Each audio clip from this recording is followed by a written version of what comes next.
Hey guys, what's up? It's Terry from Switzerville Sound Retreat, and I just wanted to walk you guys through some of the stuff I do to make the drums recorded in my very small booth sound pretty sweet and have some space around them.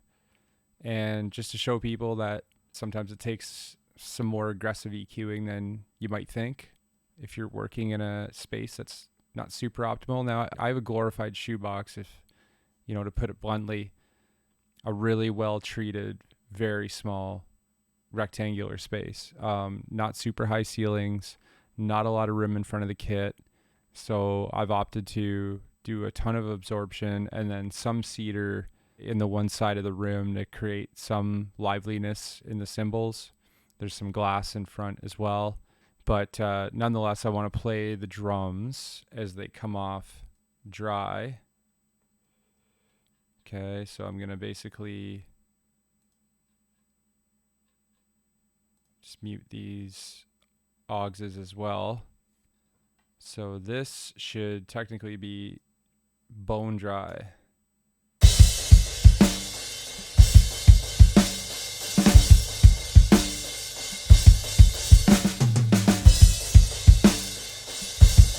They're pretty decent track drums, but they don't sound super glamorous, I'll admit.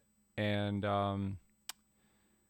let's have a play with everything enabled now and the kind of where I ended up with the mix.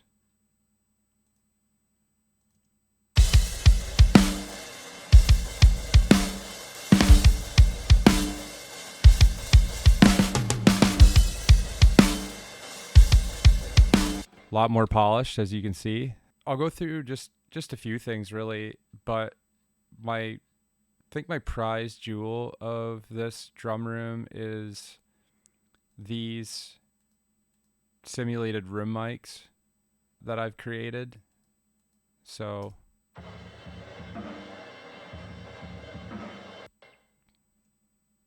now this is without any processing. It's pretty nasty and skunky. So basically, the drummers here, I've got two mics in the corner pointed into the corner, and it's just taking advantage of some like bass loading, some crazy bass loading.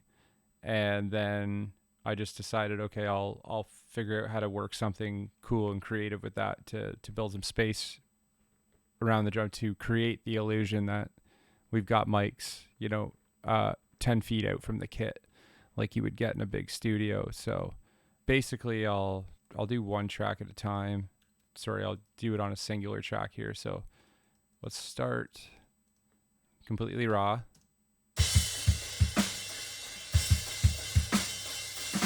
Okay, it's just like a nasty, it's a decent mic. It's an SE electronic, kind of just lower tier condenser. I don't think they make those ones anymore, but nonetheless, they've been great mics. So start with the BF76. Probably, I can't remember if I had the all buttons in on this, but looks like I've just cranked it up quite a bit. The input, probably left that stuff as a default. I'm not sure.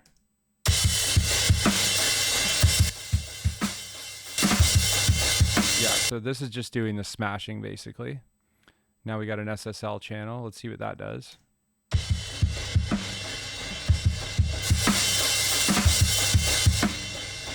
So some aggressive mid cutting. So we got quite a bit of harshness gone. Now we're going to add some space around it. I used the TC Electronics System 6000 VSS3 reverb, so let's check that out.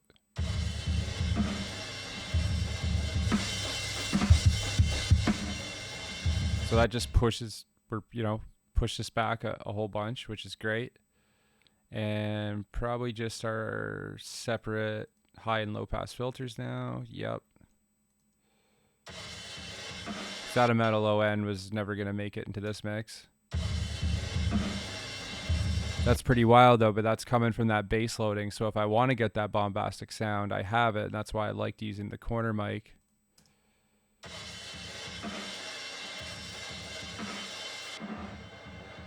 And then I'm obviously just low passing the top. And now it's just like put them in and out a little bit. So without them, but then you add these guys.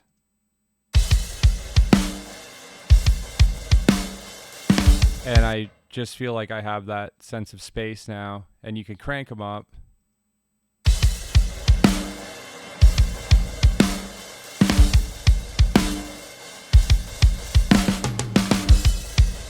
And if you wanted to let some low end back in, you could.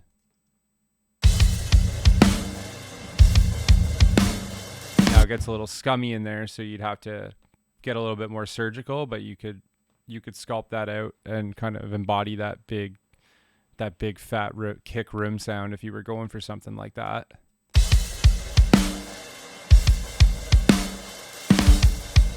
Okay, so I'm pretty happy with that. Other than that, can't recommend the silencer esse. I have Drumgate. I love it. It actually sounds a little bit better than this plugin in my opinion, but that plugin needed babysitting because it wasn't triggering things. So this is cheaper and it just doesn't fail as far as like triggering the hits. And if you want, it's super easy to automate different parameters, especially the threshold, which is important if you've got a ghost note section or a soft section. So, and it's crazy what this thing does, really. Like,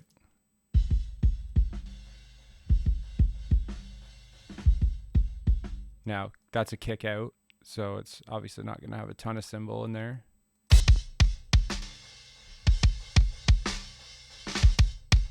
Now that's super nice because I'm spiking up, a lot of these high mids, some 10K too. So, you walk that cymbal bleed back first, then you get to excite it more without bringing up that harshness. Snare. Like, there's so much bleed on this snare. It's crazy how much it takes away. Like, that's just workable now. It's like workable versus almost unworkable.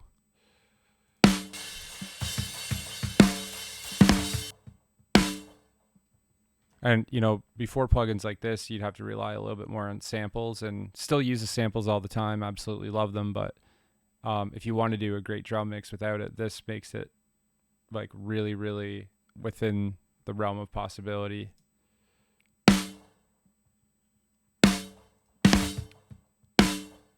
It doesn't look like we're doing a ton on this SSL. A little bit of compression, and then a bit of 10K, a bit of 5K, little duck at 500, and boosting up 100. Yeah, that does a lot.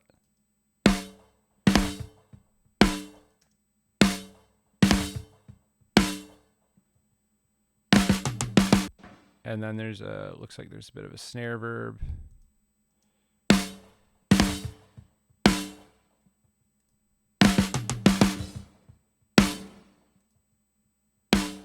I EQ reverbs pretty aggressively. Obviously, there can be a kind of a metallic tone to them too on the top.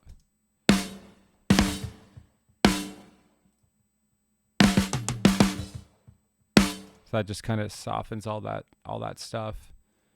And yeah, there's some stuff on the bus, but this stuff, it's not profound.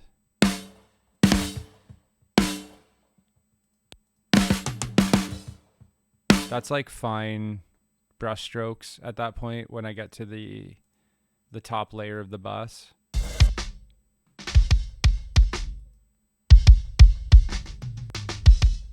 That just seemed to control some boom. I love sending the conglomerate of my kicks and snares to a bus that I can deal with. Like, I get a really nice blend of some samples or just this snare and snare reverb of the two kicks, and then you can just deal with it as a unified group. So I'm huge on that. I like to set that up right away. Same with the overheads. Like, you don't want to be messing with left and right. So I keep this stuff pretty minimal, but let's see what's going on with the overheads here.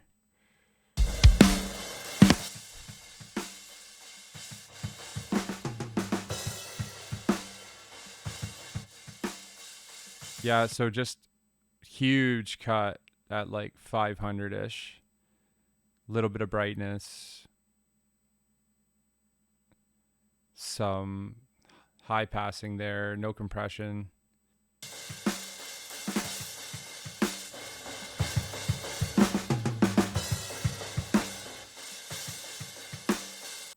Now let's check out the toms without silencer. Like there's a lot of snare in there. So that's just... Then we got still got a gate cooking on that. Oh, it's not on. Okay, yeah, I wouldn't figure that would be. Yeah, just spiking up some stuff. And I will say too, when I get into a final mix, I usually, if I'm going to EQ stuff differently, I actually usually will switch over to the channel strip too, which I actually do prefer the sound of. But, just depends. Sometimes this is working and it just stays. Not a ton of, little bit of compression on that.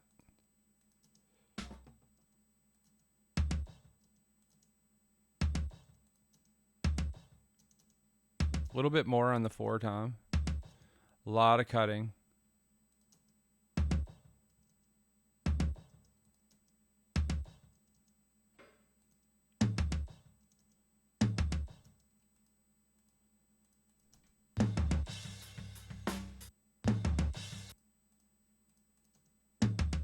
Just super clean, super articulate. There is a tom verb there. I guess I do have that going. Let's check it out. Pretty quiet.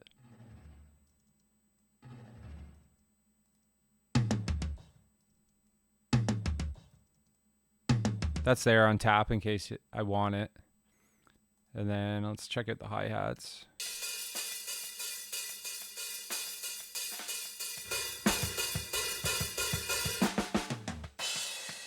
I just cut the living shit out of that hi-hat because it's so close to the snare, and where it sits in that room, it's insane.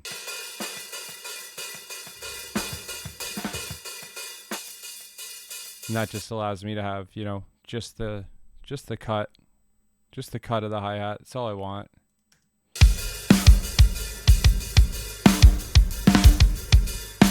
Just sits it up in there a little bit more than the overheads. You can hear it pop out now. Now non-EQ'd.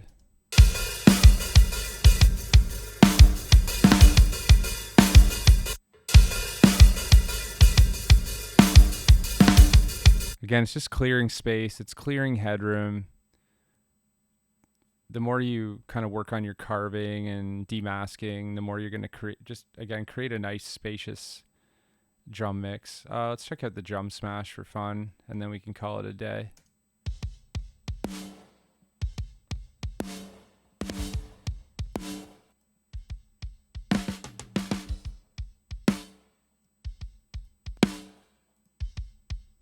That snaps.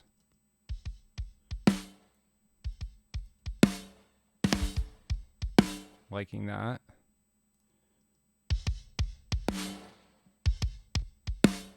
That's profound. The double lock. I love this plugin. And then now I'm just taking care of some stuff I don't want. And soothe the hell out of it.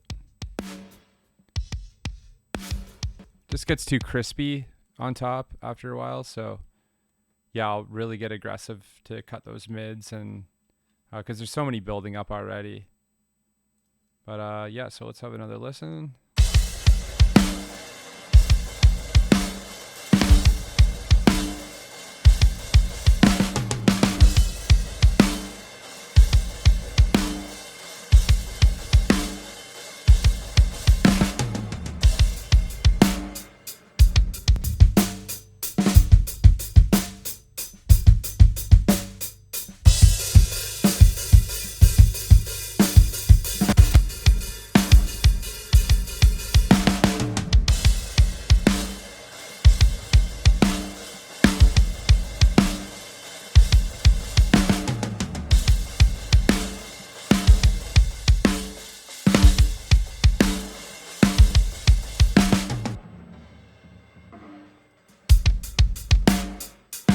said, those rooms can kind of just be dialed up to taste.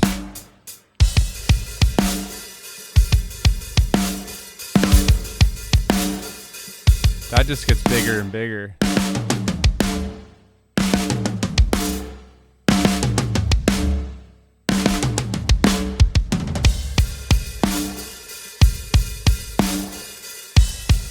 Now remember, with a parallel compressor like this on the drums, the louder it goes, you might be turning it up for a specific attribute.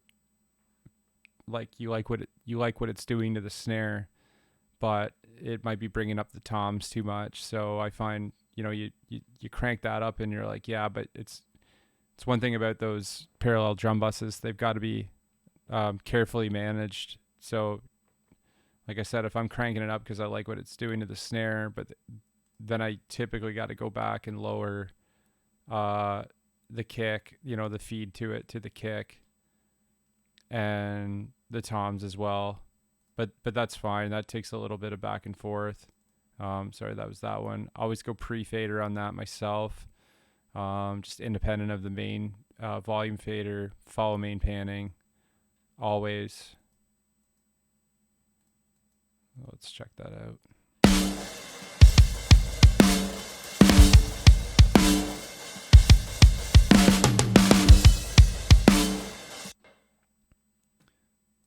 And we'll go one more time back.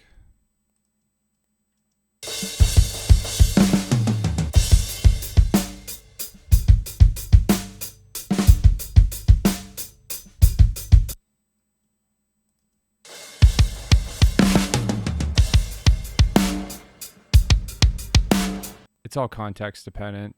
This is a polished kind of punk, kind of rock crossover thing. Again, I just thought breaking down some of these drums coming from a really small room, just to really encourage people that you can be working with some pretty nasty tones due to the room. You can have all your miking and stuff done really nice in your tuning, but sometimes the room's just, there's not much else you can do with it. But there's a lot you can do on the other side to get a great sound. And I'm going to pull out some drums from a bigger studio session. I won't say where it's from, but we will go through and we will mix some stuff down. And I find, while the experience is great and absolutely it's definitely better in terms of what I can get now from doing post, it's a lot of times not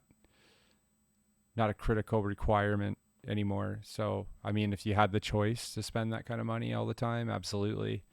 But this was born out of the transition of the industry where people stopped having money for that, and more and more people were, like myself, were working out of places like this. So thanks everybody for watching, and hope some of this stuff is helpful.